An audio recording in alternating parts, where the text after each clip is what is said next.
Bonjour, ici Sophia et voici ma nouvelle histoire originale sur la chaîne Regard du Temps. Écoutons ensemble. Je me réveille dans un lit d'hôpital avec 3 côtes cassées et un poumon perforé. Et la première chose que l'infirmière me dit, c'est que ma sœur a signé une renonciation financière et s'en est allée. Elle était là depuis 20 minutes. 20 minutes. Pendant que j'étais au bloc opératoire, pendant qu'une machine respirait pour moi, ma sœur Margot est entrée, a signé un papier disant qu'elle ne paierait rien pour tout cela, et elle est partie. 5 jours plus tard, elle revient, s'approche du poste des infirmières et demande si j'ai enfin reçu mon congé. L'infirmière, une femme nommée Colleen, qui m'avait surveillée toutes les 2 heures pendant 5 jours d'affilée, regarde ma sœur droit dans les yeux et dit une seule phrase. Et j'ai regardé la couleur s'évaporer du visage de Margot à travers la fenêtre de ma chambre. Je m'appelle Acacia. J'ai 29 ans. Et ceci est l'histoire de comment ma propre sœur a tenté de me tuer pour 2 millions de dollars et comment j'ai fait en sorte qu'elle perde tout. Si vous regardez ceci, veuillez vous abonner et me dire d'où vous regardez.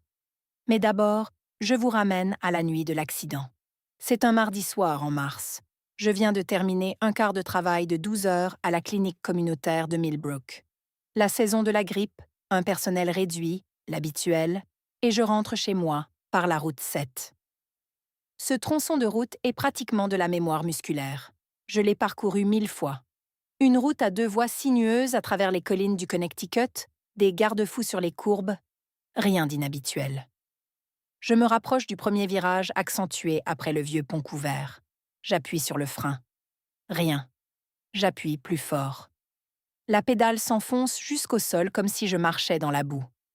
Aucune résistance, aucune réaction. Mes mains se verrouillent sur le volant. La courbe arrive rapidement. J'actionne le frein 1 fois, 2 fois, 3 fois, et il y a cette sensation creuse et malade, comme si la voiture avait oublié ce que l'arrêt signifiait. Les phares balayent la glissière de sécurité. Je tire le volant vers la droite, visant l'accotement. Mais à 45 miles par heure sur une courbe en descente, il n'y a pas d'accotement. Il y a du gravier, puis du métal. La voiture heurte la glissière et le monde devient du bruit. Le verre se casse, l'acier crie. Quelque chose à l'intérieur de ma poitrine se rompt. Je le ressens avant de l'entendre. 3 craquements distincts comme si quelqu'un cassait des branches sèches. Puis, le silence. Je suis suspendu de travers, dans ma ceinture de sécurité. Du sang dans la bouche. J'entends une sirène quelque part au loin. Ou peut-être est-ce le tintement dans mes oreilles. Le visage d'un ambulancier apparaît à la fenêtre brisée. Ses lèvres bougent, mais je ne saisis que des fragments. Poumons perforés, au moins 3 côtes fracturées. Accroche-toi. Et juste avant de sombrer une deuxième fois, j'entends quelqu'un, un autre ambulancier peut-être, un passant, dire « Quelqu'un a déjà appelé sa sœur ». Je m'accroche à ça. Dans l'obscurité derrière mes paupières, je pense que Margot s'en vient.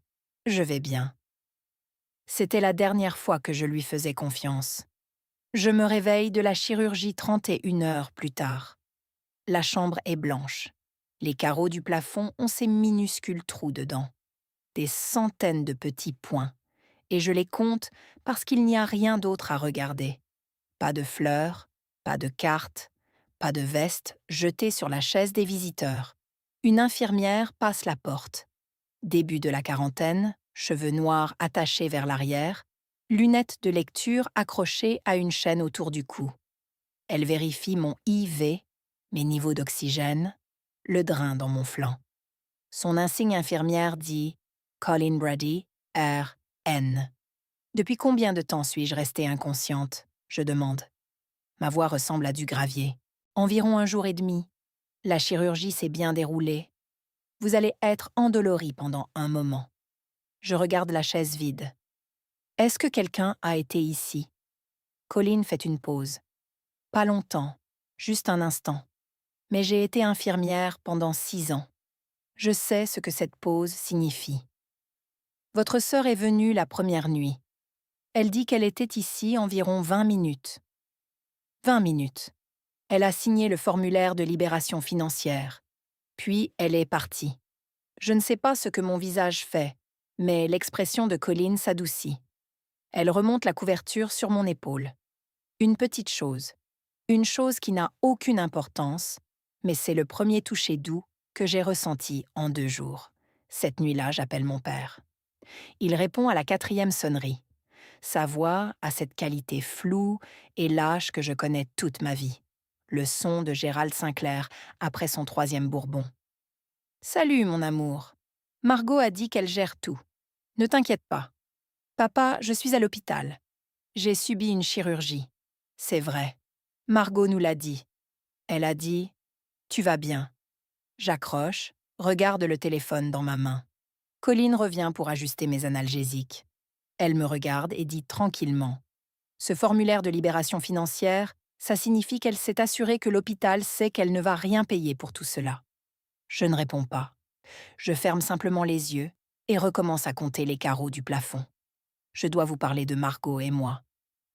En grandissant, Margot Sinclair était le fils, et j'orbitais autour d'elle.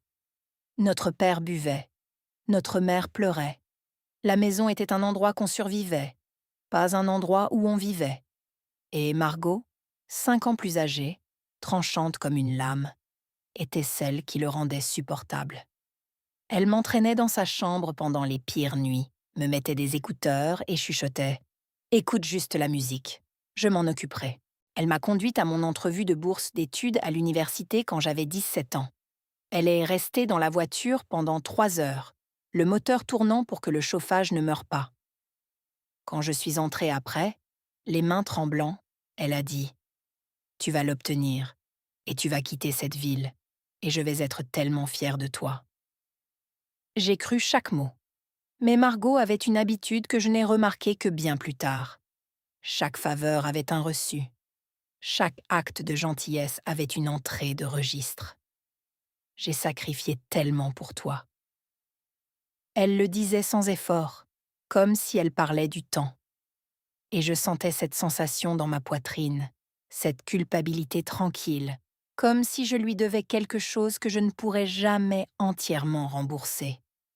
Il y a 5 ans, Margot a épousé Brett Whitfield, un promoteur immobilier avec un grand sourire et des promesses encore plus grandes. Elle a déménagé dans une maison coloniale dans le plus beau quartier de Millbrook, a rejoint le conseil de charité, a commencé à se faire appeler Madame Whitfield aux soirées. Elle m'a présentée à ses amis en tant que sa petite sœur. Elle est infirmière. L'a dit avec une inclinaison de la tête comme si c'était mignon, comme si c'était petit. Notre grand-mère, Francis Sinclair, l'a perçue bien avant moi. La dernière fois que je l'ai visitée avant sa mort, elle a tenu ma main et a dit « Ta sœur aime l'idée de la famille. Acacia. Toi, tu aimes les gens réels. » Je ne comprenais pas ce qu'elle voulait dire. Je comprends maintenant. Jour 3, à l'hôpital.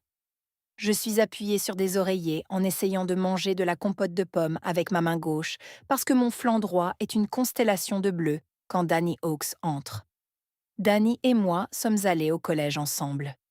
Il est mécanicien maintenant. Dirige un atelier à la périphérie de la ville. Le genre de gars qui parle au moteur comme à des patients. Nous ne sommes pas proches comme nous l'étions, mais il est du type qui se montre. Il a entendu parler de l'accident par un ami commun et a roulé directement ici. Il s'assoit sur la chaise des visiteurs, celle que personne d'autre n'a utilisée, et pose un sac en papier de beignet sur la table d'appoint. Puis il se penche en avant, les coudes sur les genoux, et quelque chose dans son visage change. « Acacia, je dois te dire quelque chose. » « D'accord. Ta voiture a été remorquée au dépôt de Henley. Je suis allée là-bas ce matin parce que j'ai entendu parler de l'épave et je voulais voir à quel point c'était grave. L'assurance aura besoin d'un rapport de toute façon. » Il s'arrête, se frotte les mains. La conduite de frein ne s'est pas usée. Elle a été coupée. Une coupure nette. Quelqu'un a utilisé une lame ou un outil de coupe. Il n'y a aucun moyen que cela soit arrivé tout seul. La chambre bascule légèrement comme si le sol s'était déplacé d'1 pouce vers la gauche. C'est impossible, je dis. J'ai pris des photos. Je les enverrai à votre expert en sinistre, Mais je voulais que tu l'entendes de moi d'abord. Je regarde les carreaux du plafond. Danny attend. Qui avait accès à ta voiture cette nuit-là? Il demande. Avant l'accident. Et le voilà. La question à laquelle je ne veux pas répondre. Parce que la nuit avant l'accident, j'ai garé la voiture à la maison de mes parents pour le dîner. La voiture est restée dans l'allée ouverte pendant 3 heures et Margot était là aussi. Danny me regarde comme s'il avait peur de ce qu'il s'apprête à dire et je réalise qu'il n'a pas peur pour ma voiture. Il a peur pour moi. Jour 4. Mon téléphone sonne à 9h14. Le nom de Margot sur l'écran. Je le regarde pendant 3 sonneries avant de répondre. Acacia. Mon Dieu, je voulais t'appeler. Les choses ont été folles avec la planification du gala et Brett a été en déplacement. Comment te sens-tu? Sa voix est chaude, mélodieuse. La voix d'une femme qui organise des dîners et ne brûle jamais rien. J'ai 3 côtes cassées et un poumon perforé. Margot, je sais. Maman m'a dit que la chirurgie s'est bien déroulée. C'est super. Écoute, quand t'ont-ils dit que tu serais congédiée? J'ai besoin de savoir pour la planification. Je fais une pause. Planifier quoi? Le gala de charité. Il arrive bientôt et je veux m'assurer que nous montrons l'unité familiale. Tout le monde demande à ton sujet. Elle ne m'a pas demandé comment s'était déroulée la chirurgie. Elle ne m'a pas demandé mon niveau de douleur, ma respiration, si je pouvais aller aux toilettes. Elle me demande une chronologie pour gérer l'histoire. Je ne sais pas quand je vais sortir. Eh bien, tiens-moi au courant. Oh, et ne t'inquiète pas pour les factures. J'ai parlé à l'hôpital de la situation financière. C'est tout arrangé. Arrangé. Elle a signé un formulaire refusant la responsabilité et elle l'appelle arrangé. Merci, Margot. Bien sûr, c'est ce que font les grandes sœurs. Je t'aime. Elle raccroche. Je reste là à tenir le téléphone et pour la première fois depuis l'accident, quelque chose se déplace en moi. Pas les côtes cassées. Quelque chose de plus profond. Quelque chose en dessous. La voix de Danny dans ma tête. La conduite de frein n'a pas s'être usée. Elle a été coupée. La voix de Margot. Ont-ils dit quand tu serais congédiée? J'ai besoin de savoir pour la planification. Planifier? Elle a besoin de savoir pour la planification. Peut-être que Danny a raison. Peut-être que je devrais avoir peur.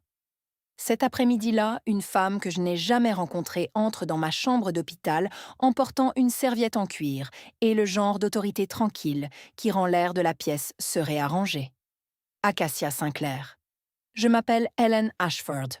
Je gère la fiducie que votre grand-mère a établie. Elle a la 50aine. Cheveux striés d'argent coupés net à la mâchoire. Elle ne s'assoit pas avant que je lui dise. Je suis venue parce que j'ai reçu un appel il y a 2 jours de votre sœur. Elle voulait savoir les dispositions en cas d'incapacité dans la fiducie de votre grand-mère. Disposition d'incapacité. Si un bénéficiaire est déclaré légalement incapable, l'autre bénéficiaire peut demander la gestion temporaire de sa part. Hélène ouvre sa serviette, sort un dossier. La plupart des familles, quand quelqu'un est à l'hôpital, elles demandent des soins médicaux. Votre sœur a demandé l'argent. La pièce est très silencieuse. Le moniteur cardiaque bip. De combien parlons-nous? Je demande, même si je sais déjà à moitié. La fiducie est évaluée à environ 2,3 millions. Elle a été divisée équitablement entre vous et votre sœur.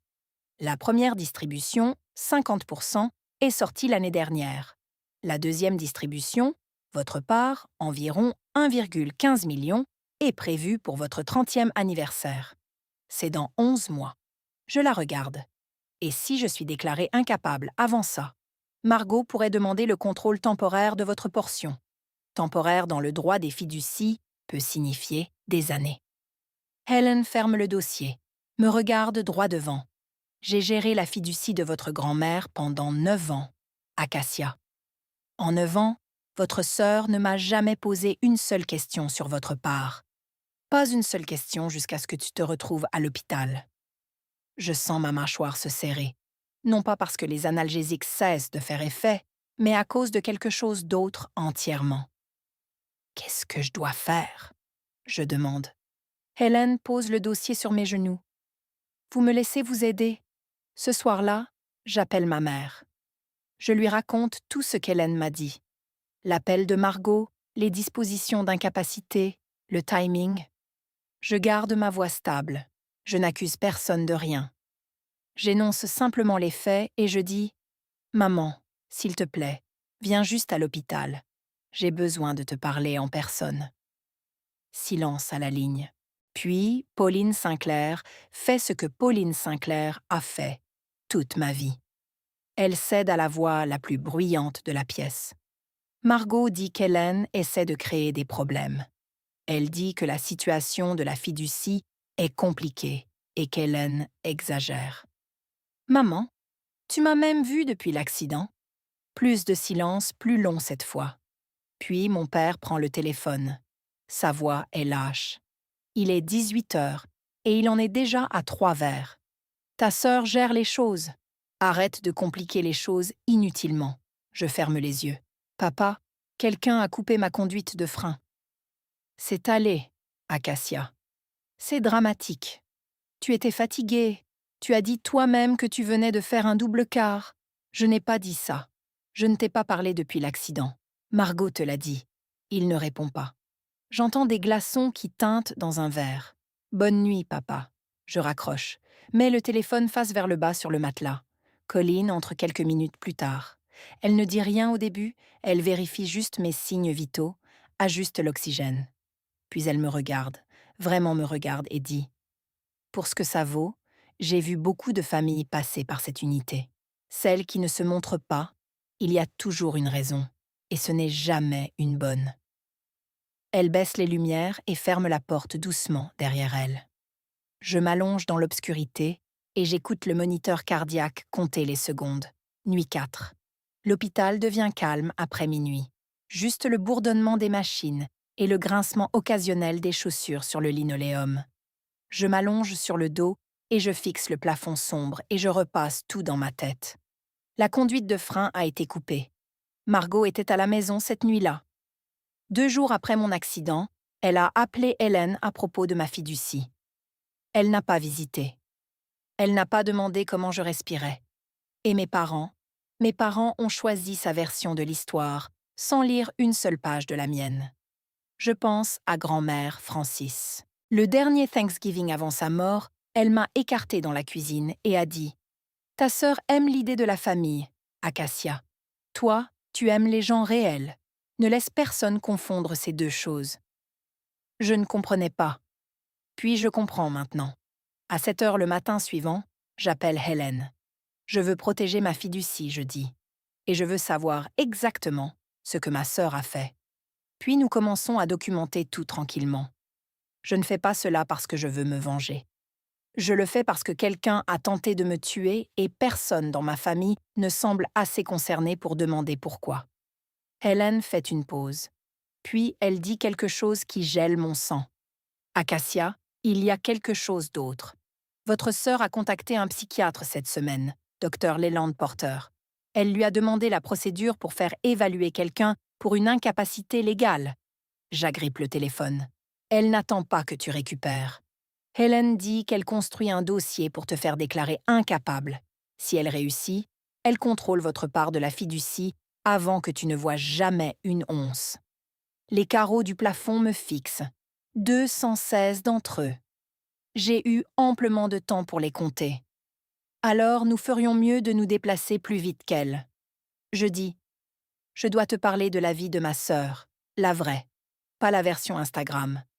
Margot a épousé Brett Whitfield parce qu'il était beau et ambitieux et lui disait qu'elle n'aurait jamais à se soucier de l'argent. Pour les 3 premières années, c'était vrai. Brett retournait les propriétés, concluait des accords, conduisait un Range Rover noir. Ils ont acheté la maison coloniale sur Maple Ridge. 4 chambres, porche enveloppant, le genre de maison qui dit « Nous l'avons fait avant même que tu arrives à la porte d'entrée. » Puis Brett a tout misé sur un développement résidentiel appelé Ridgeline Estates. 22 maisons de luxe sur un terrain collinaire en dehors de Millbrook. Il a emprunté 1,8 million. Le projet s'est enlisé. Les permis se sont embrouillés. Ses investisseurs se sont retirés, la banque a envoyé des lettres, puis d'autres lettres. Margot l'a découvert quand leur carte de crédit a été refusée dans un restaurant devant 3 de ses amis du conseil de charité. Cette nuit-là, j'ai appris cela plus tard par l'enquêteur d'Elan. Brett s'est assis face à Margot à l'îlot de leur cuisine et a dit 6 mots. « Arrange ça, ou c'est fini. Arrange ça. » Comme si elle était une entrepreneure et le mariage était un robinet qui fuit. Et Margot a regardé autour de sa vie, la maison avec le porche enveloppant, le gala de charité avec son nom sur le programme, les amis qui l'appelaient Madame Whitfield. Et elle a compris. Sans argent, Brett part. Sans Brett, la maison s'en va. Sans la maison, les amis s'en vont. Sans les amis, elle est juste Margot Sinclair de la maison d'un père ivrogne du mauvais côté de Millbrook. Ma part de la fiducie de grand-mère Francis. 1,15 million de dollars, 11 mois avant la distribution, était le seul chiffre qui pouvait la sauver. Ma sœur n'a pas tenté de me tuer parce qu'elle me hait.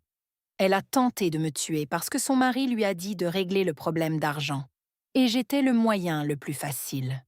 Jour 7, ils m'ont congédié avec un classeur rempli d'instructions. Pas de levage, pas de conduite, la thérapie physique 3 fois par semaine. Suivre la vie avec le pneumologue dans 10 jours. Mes poumons sifflent toujours quand je respire trop profondément. Je ne rentre pas à la maison. Mon appartement en ville, Margot, a une clé de rechange. Elle en a une depuis que j'ai déménagé il y a 3 ans. Pour les urgences, elle a dit « Je ne me suis jamais demandé les urgences de qui.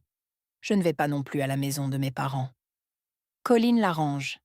Sa mère, June Brady, vit seule dans un petit Cape Cod hors de la route de Comté Neuf, à environ 15 minutes, en dehors de Millbrook. 2 chambres, un potager à l'arrière, un chat nommé Biscuit qui dort sur le radiateur. June a 72 ans et elle est aussi aiguisée qu'une attaque et ne pose pas de questions dont elle n'a pas besoin de réponse. Reste aussi longtemps que tu en as besoin, Colin me dit, en me remettant un sac de vêtements propres qu'elle a pris dans une friperie. June aime la compagnie, et personne dans votre famille ne sait où elle habite. Pour la première fois de ma vie, je ne dis pas à ma famille où je suis. Je ne texto pas Margot. Je ne mets pas à jour mon père. Je n'appelle pas ma mère. Je m'assieds dans la chambre d'amis de June, les côtes endolories, respirant par petites gorgées, et je ressens quelque chose que je n'ai pas ressenti depuis des années. Le silence. Pas le silence d'être ignoré, le silence d'être en sécurité. Helen m'envoie un email sécurisé ce soir-là. Ligne d'objet, gala, club de pays de Millbrook, 17 mai. Le corps est un seul paragraphe. Le gala de charité annuel de votre famille a lieu dans 4 semaines. Margot le préside. Elle ne peut pas le manquer. C'est sa scène. C'est là qu'elle est la plus visible et la plus vulnérable. Commence à penser à ça. Je le lis 2 fois, ferme l'ordinateur portable et pour la première fois depuis l'accident, je dors sans rêver. Mon cousin Tessa m'appelle 3 jours après que je quitte l'hôpital. Tessa a 26 ans, la fille de ma tante Ruth, la seule personne de la famille élargie qui me texto en retour dans l'heure au lieu de la semaine. Elle a été mon lien tranquille depuis l'accident. Et maintenant, sa voix fait cette chose où elle devient très précise, comme si elle essayait de ne pas crier. Margot a organisé un dîner familial hier soir, elle dit, à la maison de tes parents. D'accord. Elle a pleuré. Acacia, de vraies larmes, assise en tête de table, et a dit à tout le monde « Tu refuses de rentrer à la maison. Tu repousses toute la famille. Tu traverses quelque chose. Et j'ai tellement essayé de t'aider. Mais tu ne me le permettras pas. » Je ferme les yeux. Le chat de June, Biscuit, saute sur le lit et s'enroule contre ma hanche. « Qu'est-ce que tout le monde a dit ?» je demande. Ton père a hoché la tête.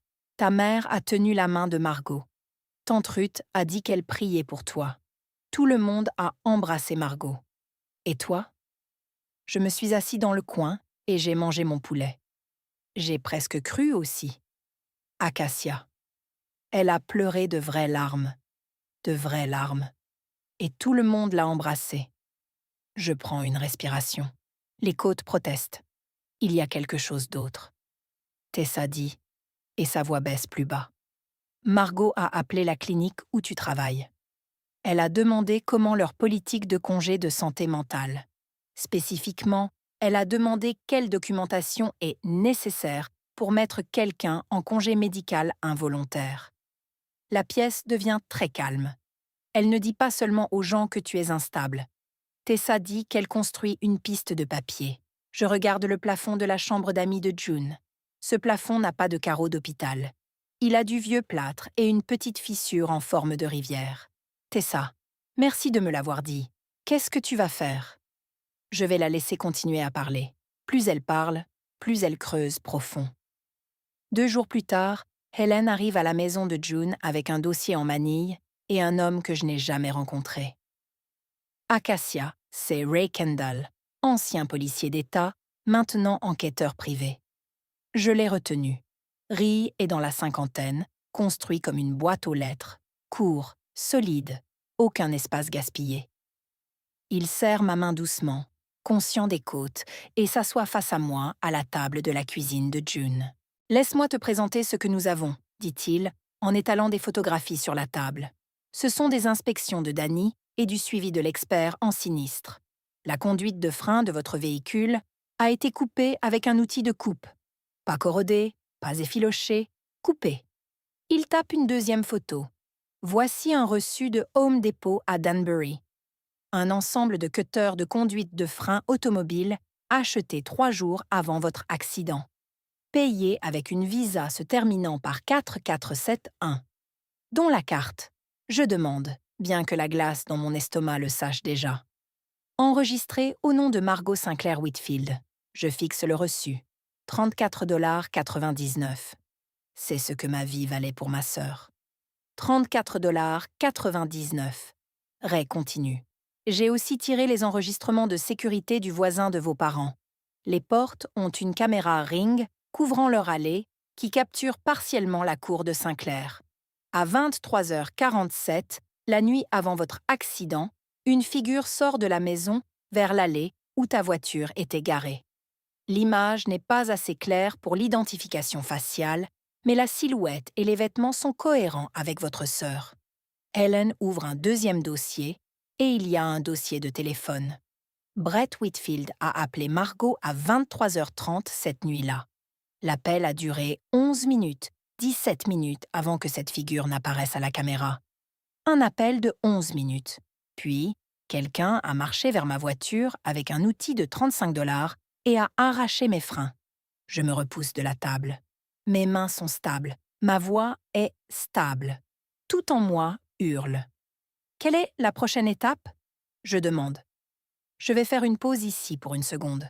Je suis assise dans la cuisine d'une étrangère avec des côtes cassées, regardant une photographie du reçu de la carte de crédit de ma sœur pour l'outil qui a été utilisé sur ma conduite de frein. 34,99 $. Si vous regardez toujours, cette histoire devient plus difficile avant de devenir mieux. Appuyez sur s'abonner si vous voulez voir comment ça se termine et laissez un commentaire. Que feriez-vous si vous découvriez que votre propre frère avait fait ça à vous? Les choses bougent rapidement après ça.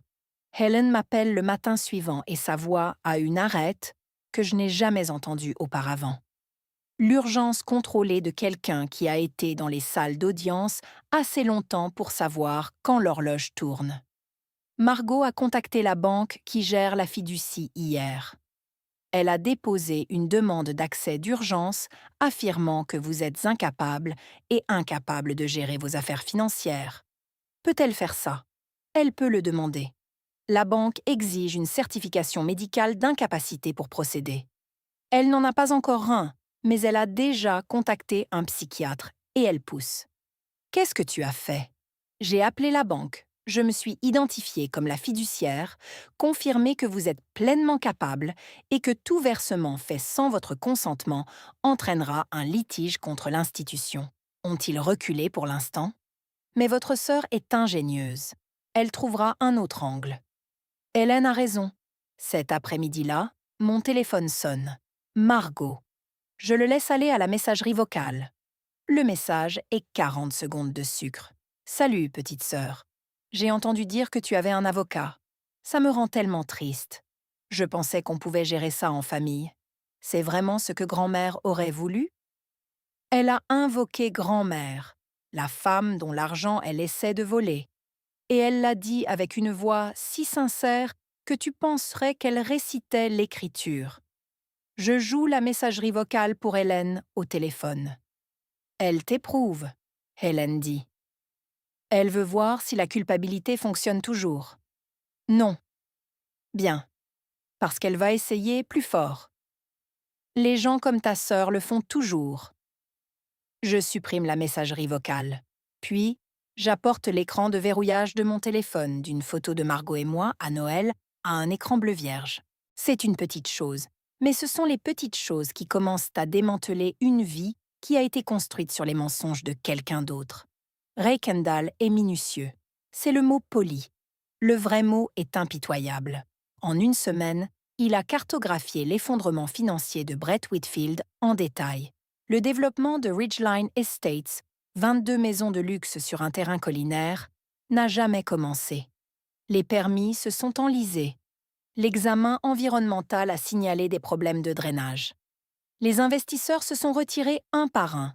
Brett doit 1,8 million à 3 prêteurs différents, et les intérêts seuls le rongent. Mais voici la partie qui m'a fait poser mon café et fixer le mur. Ray a découvert que Brett rencontre un avocat spécialisé dans les divorces, nommé Philip Voss, bureau à Hartford. 3 consultations au cours des 2 derniers mois. Il se prépare à la quitter, Ray me dit. Mais il l'aide toujours aussi. Il a appelé 2 amis dans l'immobilier commercial la semaine dernière pour demander des évaluations d'actifs détenus en fiducie. Il couvre ses paris. Si Margot obtient ton argent, il reste assez longtemps pour réclamer la moitié dans le divorce. Si elle ne l'obtient pas, il part. Je laisse ça s'installer. Ma sœur a coupé ma conduite de frein ou l'a fait couper pour garder un mari qui a déjà un pied dehors. Et ce mari l'aide à me voler pendant qu'il se prépare simultanément à la voler elle. Margot sait-elle pour l'avocat du divorce? Je demande. Je ne pense pas. Alors elle fait tout ça, la fiducie, le psychiatre, la performance au dîner familial pour sauver un mariage qui est déjà mort. Ray hoche la tête. Ton beau-frère joue des 2 côtés. Il l'aide à voler ton argent et se prépare à partir la seconde où il obtient sa part. Je regarde par la fenêtre de la cuisine de June. Il y a un cardinal sur la mangeoire. Il penche la tête comme s'il écoutait. Ma sœur est désespérée. Son mari est un lâche. Et je suis la seule qui voit tout le plateau. Je vais à la maison de mes parents un dimanche. Je sais que c'est un risque. Hélène m'a dit de ne pas le faire, mais j'ai besoin de regarder ma mère dans les yeux une dernière fois avant d'arrêter d'essayer. Gérald ouvre la porte. Il sent le bourbon et le savon Dial. Son visage fait quelque chose de compliqué quand il me voit. La surprise, la culpabilité, l'irritation, tout mélangé comme un mauvais jeu de cartes. Acacia, nous ne savions pas que tu venais. Je le sais. Je m'assieds à la table de la cuisine. Pauline y est en épluchant des pommes de terre. Elle ne se lève pas. Ses mains continuent à bouger. Épluche, épluche, épluche. Comme arrêter signifierait affronter quelque chose pour laquelle elle n'est pas prête. Je place 2 documents sur la table. Le rapport de l'expert en sinistre sur la conduite de frein. Le reçu Home Depot. Je ne te demande pas de choisir un côté, je dis. Je te demande de regarder les preuves. Gérald jette un coup d'œil au papier, ne les ramasse pas. C'est de la folie. Ta sœur ne ferait jamais lis-le, papa. Juste lis-le. Il pousse les papiers vers le centre de la table, loin de lui, comme s'ils étaient contaminés. Pauline arrête d'éplucher. Elle regarde les papiers. Ses yeux se déplacent sur la première ligne du rapport. Puis elle pose le pelet et dit « Margot m'a dit que tu pourrais faire ça. Elle a dit que tu essayerais de nous la tourner. » Je me lève. La chaise grince sur le sol. Je n'essaie pas de la tourner contre elle. J'essaie de rester vivante. Et tu ne peux même pas lire 2 pages. Je vais à la porte. Ni l'un ni l'autre ne me suit. Dans la voiture, je suis assis pendant 3 minutes avec le moteur éteint. Mes mains sont sur le volant, la même position qu'elles étaient quand les freins ont échoué. Et pour la première et la seule fois dans toute cette histoire, je pleure. Puis je conduis vers la maison de June et je ne regarde pas dans le rétroviseur. 3 semaines passent, je guéris. Pas tout à coup. La guérison n'est pas un interrupteur, c'est une décroissance lente. Les côtes passent de crier à faire mal à un simple rappel chaque fois que je tends la main vers quelque chose sur une étagère haute. La thérapie physique, 2 fois par semaine. Je fais les exercices dans le salon de June pendant que Biscuit regarde depuis le radiateur comme un superviseur poilu. Entre-temps, Helen construit l'affaire. Elle est méthodique. Chaque document va dans un classeur avec des onglets. Rapport d'assurance, photographie de Danny, reçu Home Depot, enregistrement de caméra Ring du voisin, dossier téléphonique montrant l'appel de 11 minutes de Brett à 23h30. Les demandes de Margot auprès de la banque et du psychiatre. La déclaration écrite de Colleen sur la visite de 20 minutes de Margot à l'hôpital. Ray ajoute un morceau de plus. Brett a acheté une paire de gants Nitril au même Home Depot. Même reçu, même trajet, 34,99 $ pour les cutters, 7,49 $ pour les gants, 42,48 $, le coût total d'essayer de m'effacer. Helen dépose 2 choses simultanément. D'abord, une plainte formelle auprès du service de police de Millbrook, demandant une enquête criminelle sur la falsification du système de freinage de mon véhicule. Deuxièmement, une pétition civile pour retirer Margot en tant que bénéficiaire de la fiducie Francis Sinclair en vertu de la clause in terrorem, une disposition qui retire l'héritage de tout bénéficiaire qui tente de faire du mal à un autre. L'enquête criminelle prendra du temps, Hélène me dit au téléphone. Mais la pétition civile se déplace plus rapidement et le gala a lieu dans 10 jours. Pensez-vous que le gala est important? Je pense que ta sœur a passé toute sa vie à se produire pour un public. Et je pense que la meilleure façon d'arrêter une performance est de changer le script pendant qu'elle est toujours sur scène. Je ferme le classeur, je passe mes doigts sur les onglets. 10 jours. Tessa me tient à jour comme une correspondante de terrain. Margot a posté sur Instagram aujourd'hui, elle dit, sa voix plate. Photo d'elle dans la cuisine du club de pays supervise les arrangements floraux. Légende, la famille est tout. Reconnaissant une autre année de retour. Combien de likes? 212. Ta mère a commenté un emoji cœur. J'ai presque ri. Presque. Tessa me parle du brunch. Margot a organisé un déjeuner pré-gala pour ses amis du conseil de charité à cet endroit italien sur Main Street. Nappe blanche, eau pétillante, toute la production. Elle a dit à ses amis que je récupérais mais que je sois difficile. L'a dit avec le sourire triste d'une femme qui a tout essayé. Elle a en fait dit « Tu sais comment c'est avec les frères et sœurs plus jeunes », Tessa rapporte. Comme si j'étais une adolescente de mauvaise humeur et pas une femme adulte qui était dans un accident automobile. Est-ce que quelqu'un a remis en question? Non, ils ont commandé tiramisu. Encore une chose, Margot a ajouté mon nom à la liste d'invités du gala, envoyé l'invitation par notre mère, une enveloppe crème avec dorure à l'or. Pauline l'a laissée dans la boîte aux lettres de mon appartement. Elle te veut là, Tessa dit, non pas parce qu'elle s'en soucie, parce qu'elle a besoin du visuel. Regardez, ma sœur est venue. Nous allons bien. Il n'y a rien à voir ici. Je tiens l'enveloppe, la retourne. Mon nom dans l'écriture de Margot. Prudente. Pretty cursive. Le genre que tu pratiques. Je serai là. Je dis à Tessa. Tu en es sûre? Je suis sûre. Qu'est-ce que tu vas faire? Je vais laisser ma sœur avoir sa scène, et puis je vais lui remettre quelque chose dont elle ne peut pas se produire son chemin. Tessa est silencieuse un moment, puis je t'épargnerai une place. Elle raccroche. Je regarde l'invitation une dernière fois, puis la pose sur la table de nuit à côté du classeur. 10 jours deviennent 3. Hélène et moi nous rencontrons dans un dîner de ville. Terrain neutre. Elle commande un café noir et un muffin aux myrtilles qu'elle ne touche pas. Voici le plan, dit-elle, en poussant une seule feuille de papier sur la table.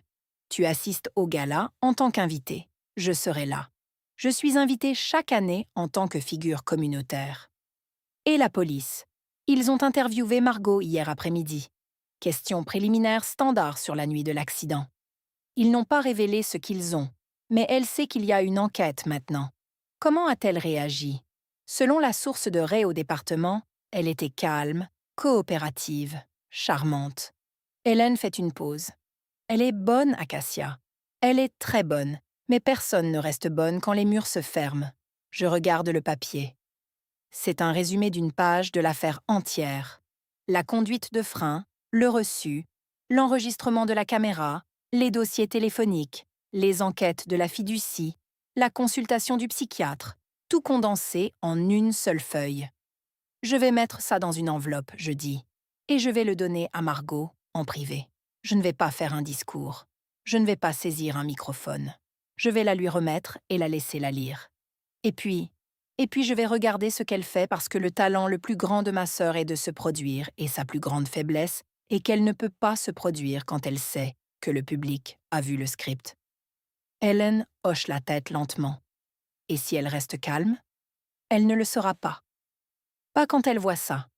Pas quand elle réalise que j'ai tout su pendant des semaines et je n'ai pas cligné. Je plie le papier, le glisse dans une enveloppe blanche, le scelle. Je n'ai pas besoin d'un microphone, je dis. J'ai juste besoin que ma sœur voie la vérité et regarde ce qu'elle en fait. Maintenant, je dois vous parler de quelque chose qui s'est passé 2 jours avant le gala. Je ne suis pas là pour cette partie, mais Colin m'a raconté tous les détails après, et je la crois jusqu'à la dernière syllabe. Margot entre à Millbrook General à 14h15 un mercredi, cheveux soufflés, lunettes de soleil poussées sur sa tête. Elle s'approche du poste des infirmières au 3e étage et sourit à la femme derrière le bureau. « Bonjour. Je cherche ma sœur, Acacia Sinclair.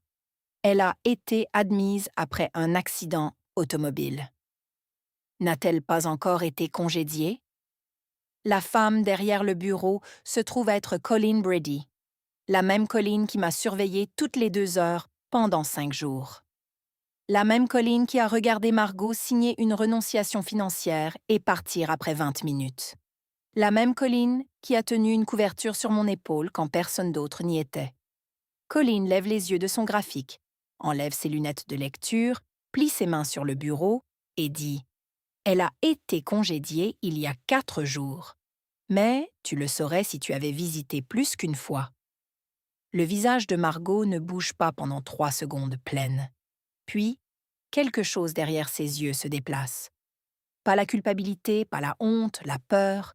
Parce que si Acacia a quitté l'hôpital il y a 4 jours sans dire à personne dans sa famille où elle allait, cela signifie qu'Acacia n'est plus la petite sœur sans aide allongée sur un lit en attente d'être gérée. « Où est-elle » Margot demande. Sa voix est serrée maintenant. « Où est-elle allée ?»« Je suis une infirmière. Madame Whitfield, pas un appareil de suivi. » Margot se tourne et s'en va rapidement, les talons cliquant sur le linoléum. Elle compose déjà son téléphone avant de monter dans l'ascenseur. Colleen m'a dit plus tard, « C'était la première fois que j'avais jamais vu ta sœur avoir peur. » Et honnêtement, c'était satisfaisant. Je la crois. Ce regard sur le visage de ma sœur quand l'infirmière a dit ça, je n'étais pas là pour le voir. Mais Colleen a décrit chaque seconde. Et honnêtement, c'était le premier moment de tout ce cauchemar où je sentais peut-être que je n'étais pas la folle. Peut-être que je n'étais pas instable. Si cette histoire vous touche personnellement, laissez un commentaire et dites-moi. S'abonner parce que ce qui se passe au gala. C'est la partie que j'attendais de vous raconter. Margot se décompose en 48 heures. Tessa reçoit le premier appel. La voix de Margot, hauteur élevée, parlant vite. Tu as parlé à Acacia. Sais-tu où elle se trouve? Elle a quitté l'hôpital et personne ne sait où elle est allée. Tessa, bénie soit-elle, ment proprement. Je n'ai pas entendu parler d'elle. Peut-être qu'elle avait besoin d'espace? De l'espace? Elle n'a pas besoin d'espace. Elle doit rentrer tard à la maison. Ensuite, Margot appelle la clinique. La réceptionniste lui dit qu'Acacia est en congé médical prolongé. Pas d'autres informations disponibles. Puis elle appelle notre mère. Pauline ne sait rien parce qu'il n'y a rien à savoir. Je n'ai dit à personne. Tessa m'appelle ce soir-là. Elle se décompose. Elle a dit à Brett, et ce est une citation directe, elle le sait. Elle doit le savoir. Pourquoi d'autres elle disparaîtrait? Qu'a dit Brett? Il a dit, alors nous devons nous déplacer plus vite sur la fiducie. Bien sûr, il l'a fait. Margot fait une dernière tentative. Elle appelle le docteur Porter, le psychiatre qu'elle avait courtisé pour m'évaluer, et pousse une évaluation de compétences d'urgence. Mais Porter lui dit que le patient doit être présent et consentir à toute évaluation. Il ne peut pas déclarer quelqu'un incapable en fonction d'un appel d'un membre de la famille. Ce que Margot ne sait pas, c'est qu'Hélène a déjà envoyé une lettre formelle au docteur Porter. La lettre indique qu'Acacia Sinclair est pleinement capable, représentée par le Conseil, et que toute évaluation initiée sans son consentement entraînera une plainte en faute professionnelle. Le docteur Porter a fermement décliné la demande de Margot. Maintenant, ma sœur n'a pas accès à la fiducie, pas d'évaluation psychiatrique, aucune idée d'où je suis, et une enquête policière qui lui souffle au cou. Elle a exactement une carte à jouer. Le gala, 200 personnes, un microphone, son nom sur le programme, la dernière scène qu'elle possédera jamais. La nuit avant le gala, je suis assis dans la chambre d'amis de June avec l'enveloppe blanche sur la table de nuit et le classeur sur le lit et biscuits ronronnant à mes pieds. Je pense à grand-mère Francis, pas la fiducie, pas l'argent. Je pense à ses mains, papyreuses et chaudes, toujours tenant la mienne un peu trop longtemps, comme si elle mémorisait la sensation de celle-ci. La dernière fois que je l'ai vue, elle était dans le lit de l'hospice et elle m'a attirée près et a dit « Promets-moi que tu ne laisseras jamais personne, surtout pas quelqu'un qui partage ton sang, te faire sentir comme tu mérites moins de ce qui est tien. » J'ai promis. Elle a serré ma main et 2 jours plus tard, elle était partie.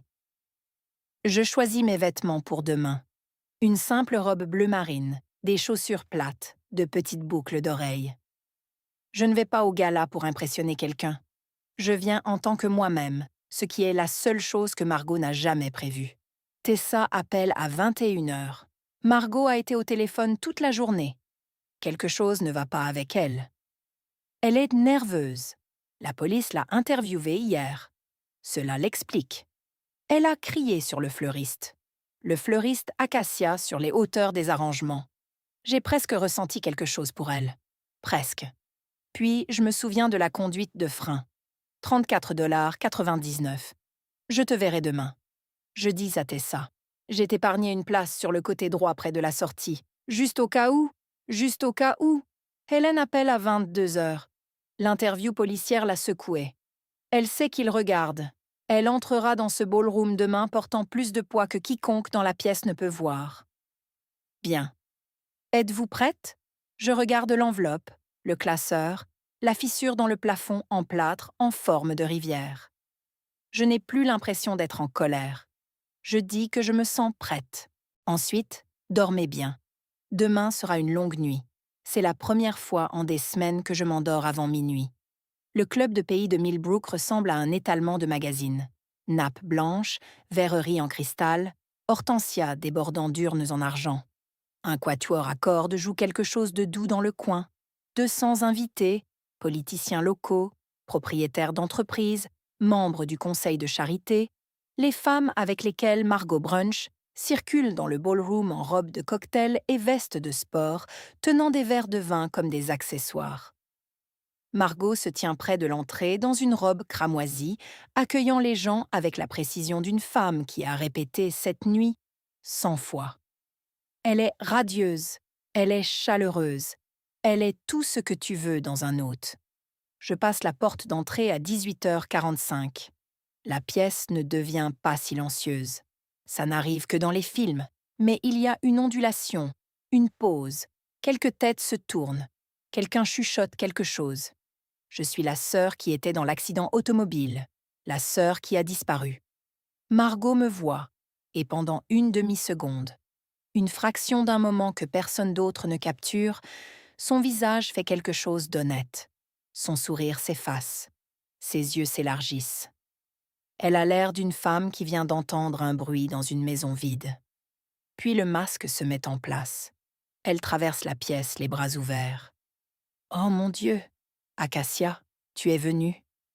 Sa voix porte. Elle s'assure. « Tout le monde, ma sœur est ici. C'est de cela que traite la famille. » Elle m'embrasse. Je la serre dans mes bras. Elle sent Chanel et la laque. Je me penche près de son oreille. « Nous devons parler en privé après votre discours. » Je sens son corps se raidir. Juste une seconde. Puis elle se retire, souriante, et dit brillamment « Bien sûr, laisse-moi te chercher une boisson. » Gérald et Pauline sont à la table VIP. Mon père lève son verre. Ma mère me donne un regard qui est à égalité partie soulagement et inquiétude.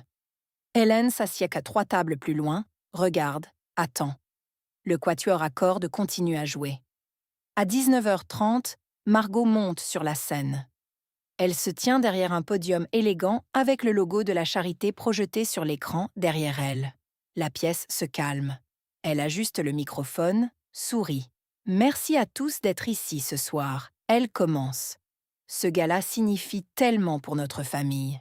Chaque année, nous nous réunissons pour redonner à cette communauté, et cette année est particulièrement significative.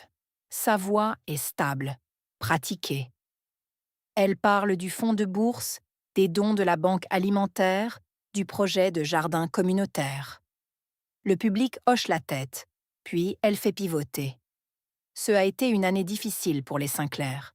Certains d'entre vous le savent, ma petite sœur Acacia a eu un terrible accident automobile il y a quelques semaines. Un murmure de sympathie. Mais notre famille s'est réunie. Nous nous sommes soutenus mutuellement. C'est ce que font les Sinclair.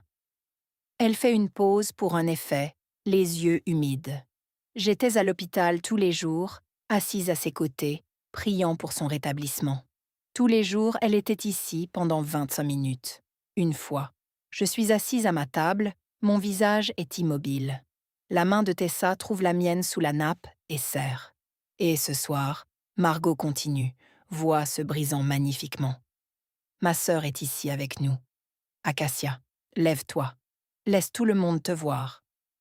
200 visages se tournent vers moi. Je ne me lève pas. Je lève ma main en un petit geste, un sourire poli. La pièce applaudit. Margot essuie une larme et à partir de 3 tables plus loin, Colin Brady, que Hélène a invité en tant qu'invitée, pose son verre d'eau sur la table avec un clic tranquille. Elle regarde Margot de la manière dont un chirurgien regarde une radiographie parce que Colin était là. Colin sait exactement combien de fois Margot a visité. Margot termine son discours. Les applaudissements sont chaleureux. Elle descend de la scène, rouge d'un triomphe. Elle n'a aucune idée de ce qui est dans l'enveloppe. 10 minutes après le discours, je croise l'œil de Margot dans la pièce. Je penche la tête vers le salon, une petite pièce latérale du ballroom principal, avec des portes en verre dépoli. Elle hoche la tête, me suit. Le salon est calme, des fauteuils en cuir, un chariot de bar que personne n'utilise, un éclairage doux.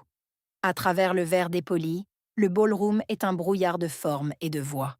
Je ferme la porte, sors l'enveloppe de ma pochette, la pose sur la table entre nous. « Ouvre-le », je dis. Margot regarde l'enveloppe, puis moi. Elle la ramasse, en sort la feuille unique.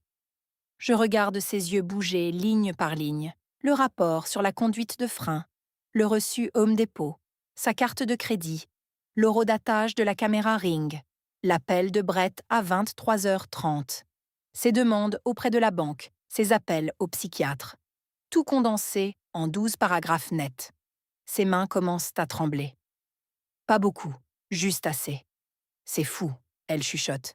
Tu t'inventes. La police a le même document, Margot. Hélène l'a déposé la semaine dernière. Sa tête se relève brusquement.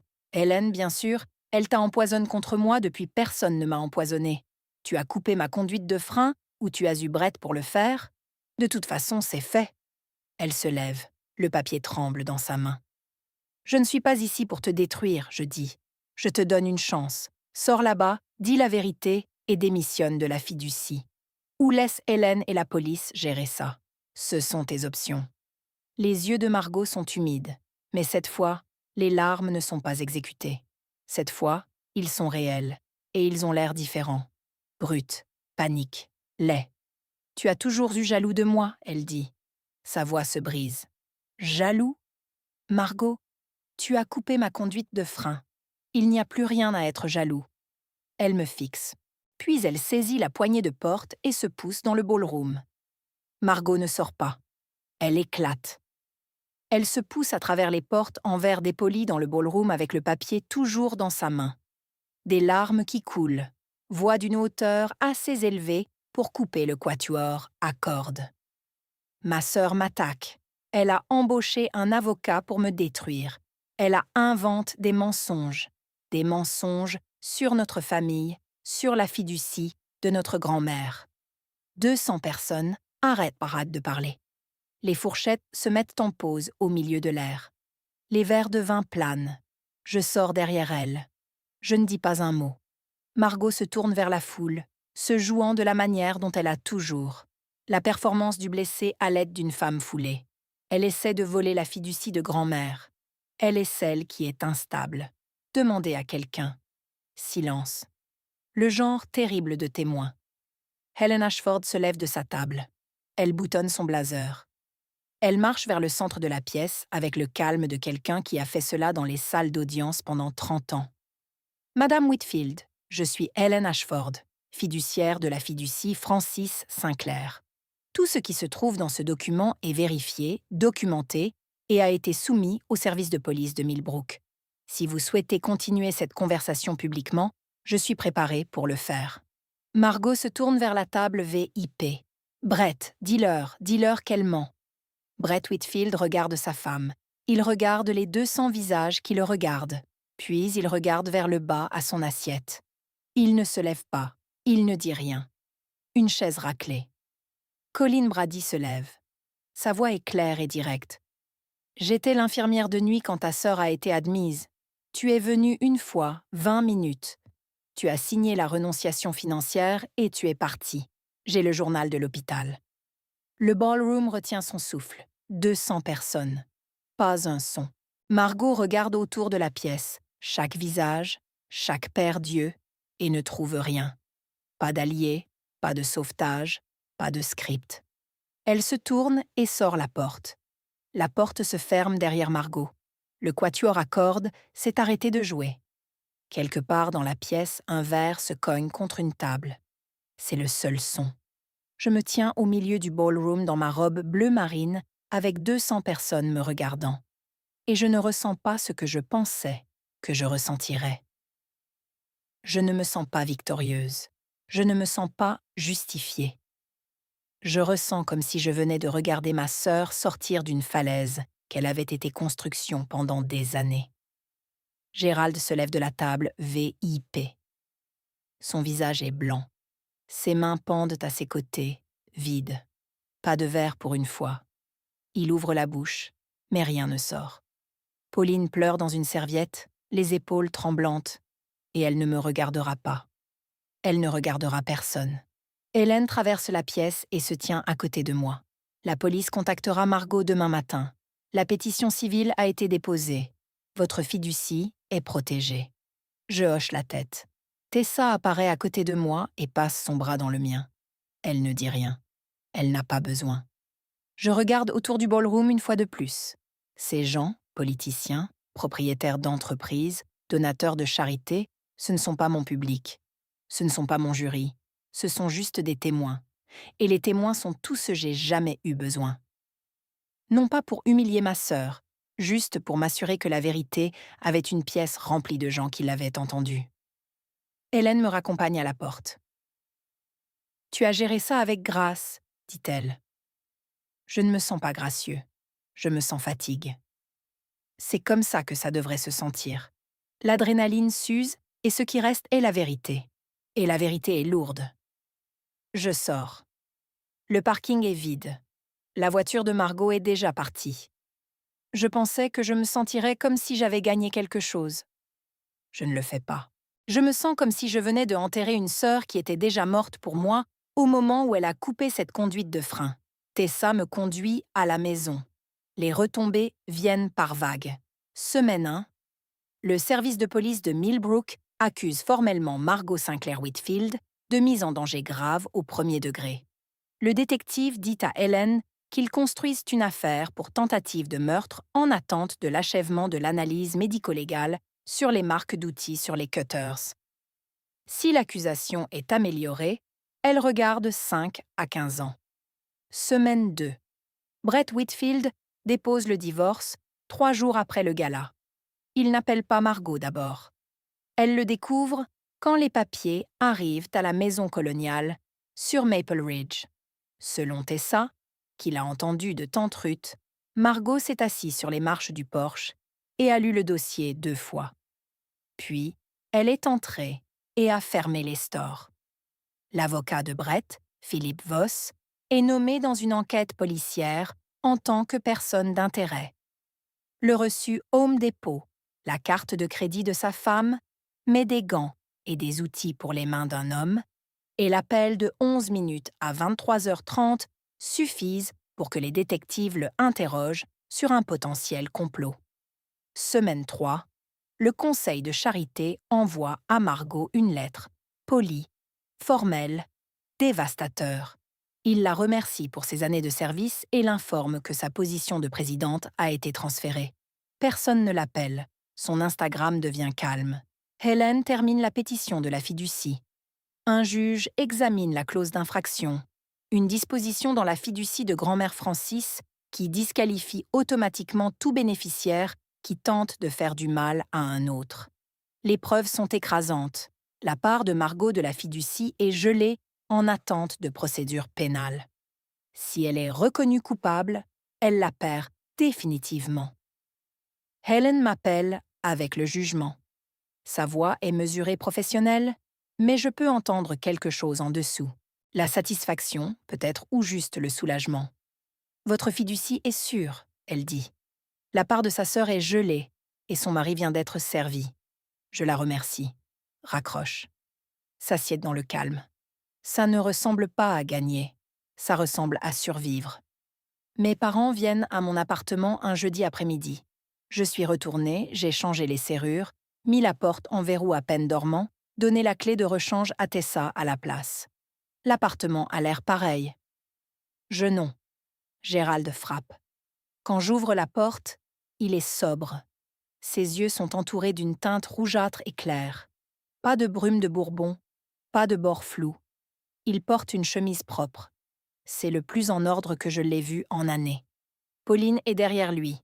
Elle tient un plat de sauce, ce qui est un geste si profondément Pauline Sinclair que ça m'a presque fait rire. La tragédie se produit. Apporter une sauce à spaghetti. Je les laisse entrer. Nous nous asseyons à la table de la cuisine. Personne ne parle pendant longtemps. Pauline met la sauce sur le comptoir, puis plie les mains sur son giron, puis les déplie, puis les replie encore. J'aurais dû lire ces papiers, dit-elle. Sa voix est mince. J'aurais dû venir à l'hôpital. Gérald fixe la table. J'ai cru Margot parce que la croire était plus facile. J'écoute. Je n'interromps pas. Je ne crie pas.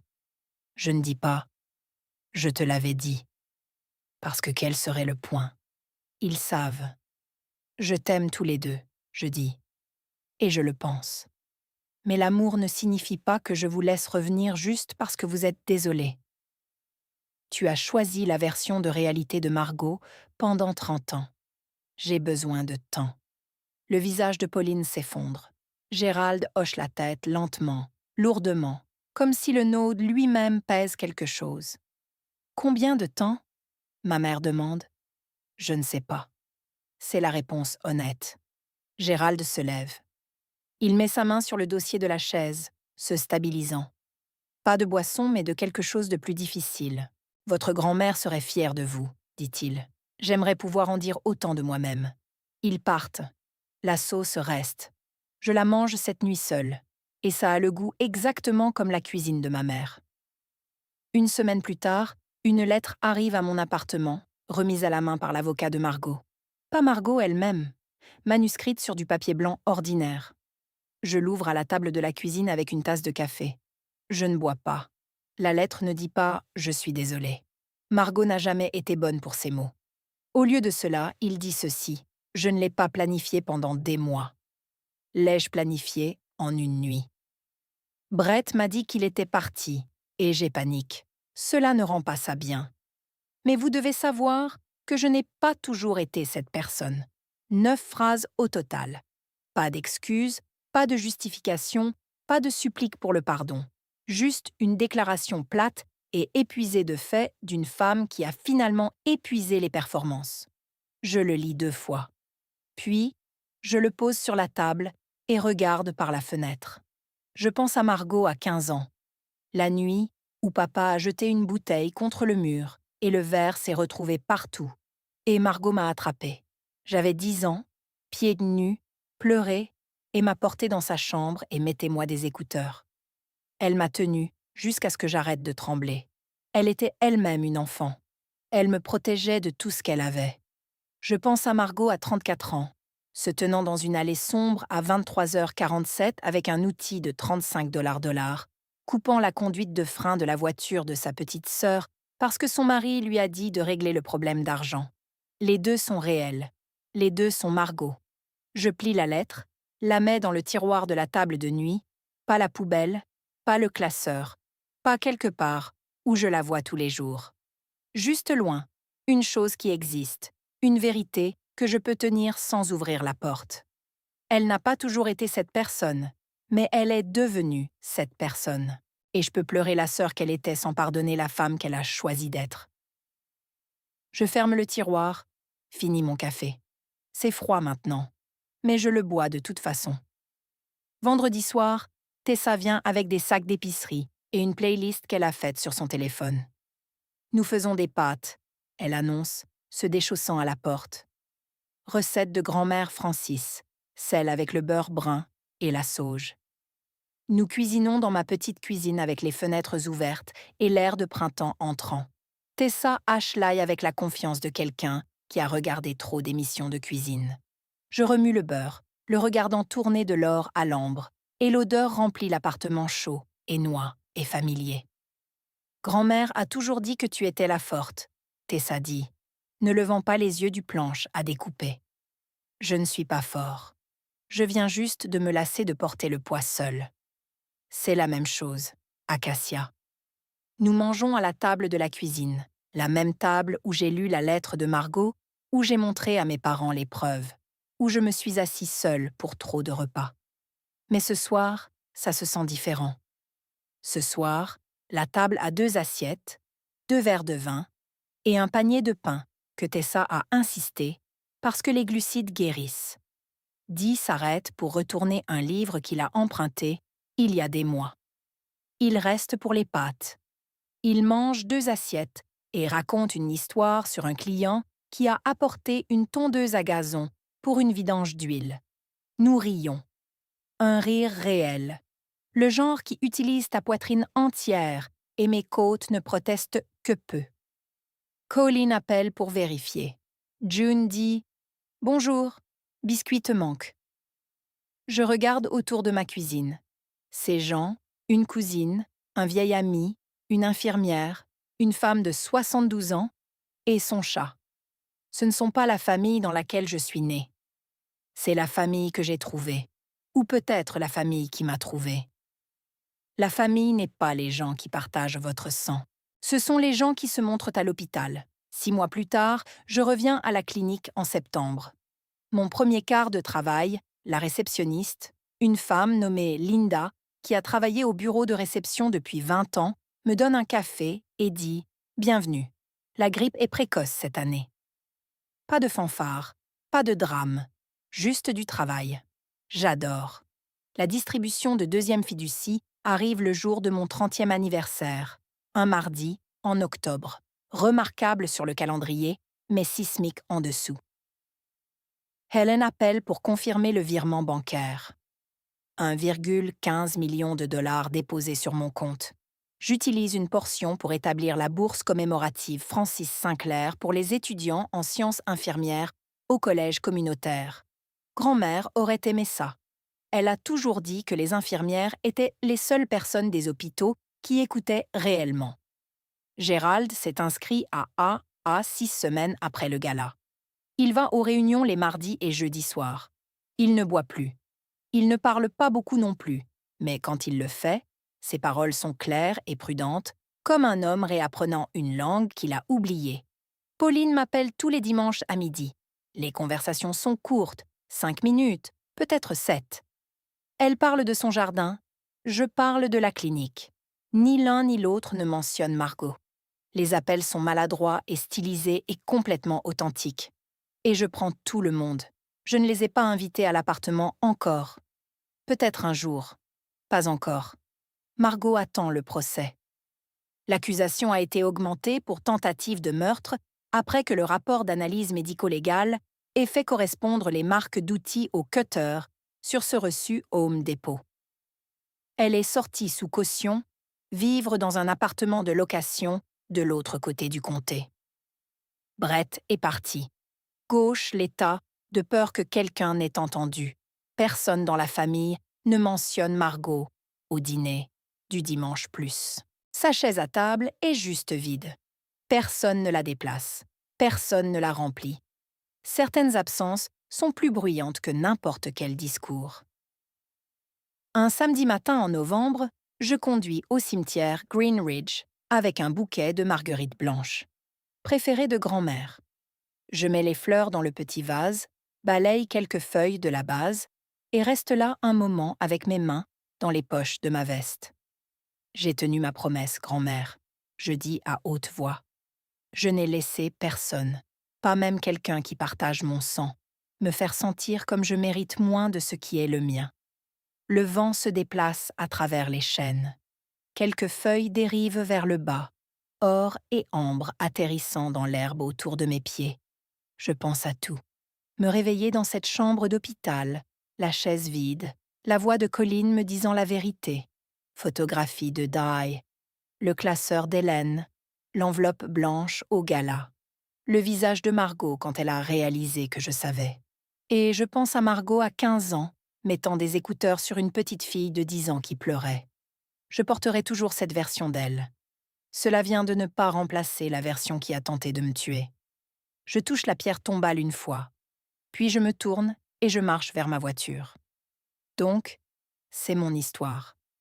Je me suis réveillée seule, dans un lit d'hôpital, et j'ai découvert que la personne en qui j'avais confiance le plus a tenté de me prendre tout, y compris ma vie.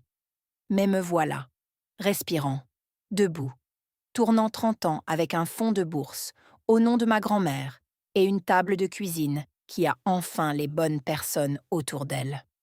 Si quelqu'un dans votre vie se cache derrière le mot « famille » pour vous faire du mal, tu ne dois rien à ton silence. Vous vous devez la vérité. Si cette histoire signifiait quelque chose pour vous, je veux vous entendre. Laissez un commentaire. Dites-moi, avez-vous jamais dû établir une limite avec quelqu'un dans votre famille ou avez-vous choisi la paix à la place? Il n'y a pas de mauvaise réponse. Appuyez sur s'abonner et vérifiez la description pour plus d'histoires comme celle-ci. Je vous verrai dans la prochaine vidéo.